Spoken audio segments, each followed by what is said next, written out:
आप देख रहे हैं लाइव 24 मध्य प्रदेश। कायस्थ समाज में नाराजगी पर पंडित प्रदीप मिश्रा ने मांगी माफी। पिछले दिनों महाराष्ट्र में कथा के दौरान एक प्रसंग में पंडित प्रदीप मिश्रा द्वारा कहे गए शब्दों को लेकर कायस्थ समाज विरोध कर रहे हैं। इसे लेकर पंडित मिश्रा ने मंगलवार को अपनी बात कही। उन्होंने कहा कि ऐसा नहीं है कि किसी भी समाज या अन्य किसी व्यक्ति को कोई बात कही गई हो। महाराष्ट्र में कथा के दौरान यमराज, भगवान चित्रगुप्त और भगवान शिव की भक्ति का एक प्रसंग चल रहा था।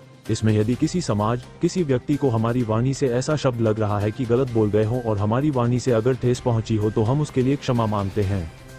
मंगलवार को कुबेरेश्वर धाम में चर्चा के दौरान उन्होंने कहा कि शिव पुराण जगत के कल्याण के लिए है, किसी की भावना को ठेस पहुंचाने के लिए नहीं है। समाज के चारों वर्णों को हम अपना मानकर चलते हैं। यदि किसी को भी मेरी वाणी से ठेस पहुंची हो तो मैं क्षमा मांगता हूँ।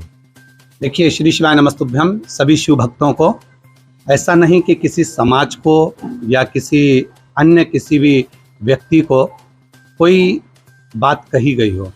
देवताओं का क्रम था। शिव महापुराण की कथा महाराष्ट्र में चल रही थी जो सोशल मीडिया पे भी डली हुई है।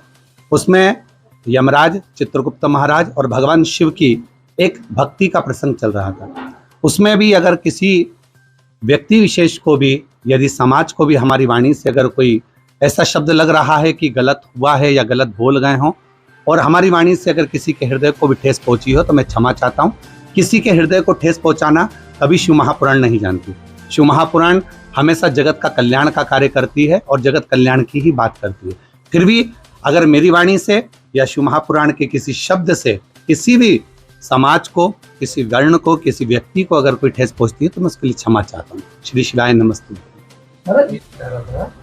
कि अपन अंतरराष्ट्रीय स्तर के कथावाचक है, ऐसी बार बार स्थिति क्यों बन रही है कि अपन को क्षमा मांगनी पड़ रही है? देखिए, राधा रानी का मैटर हो या ये मैटर हो, और भी दो तीन ऐसे विषय हैं, जैसे कि अपना होली वाला विषय था, धुलेड़ी वाला, ऐसी स्थिति क्यों बन रही है अपने साथ में बार बार कि अपन को क्षमा? देखिए, विषय कोई भी आप अगर प्रसंग उठाएंगे, शास्त्रों को ब्रह्म वैवर्त पुराण से उठाएंगे तो राधा रानी का प्रसंग भी आपको पढ़ने को मिलेगा।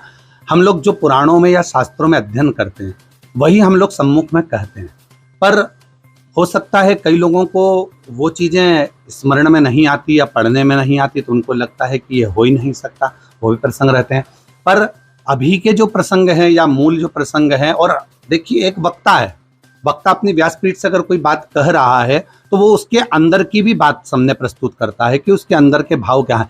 परंतु कोई किसी के हृदय को ठेस पहुंचाना या किसी को गलत कहना, ये किसी वक्ता के लिए नहीं है या किसी व्यासपीठ के लिए नहीं है।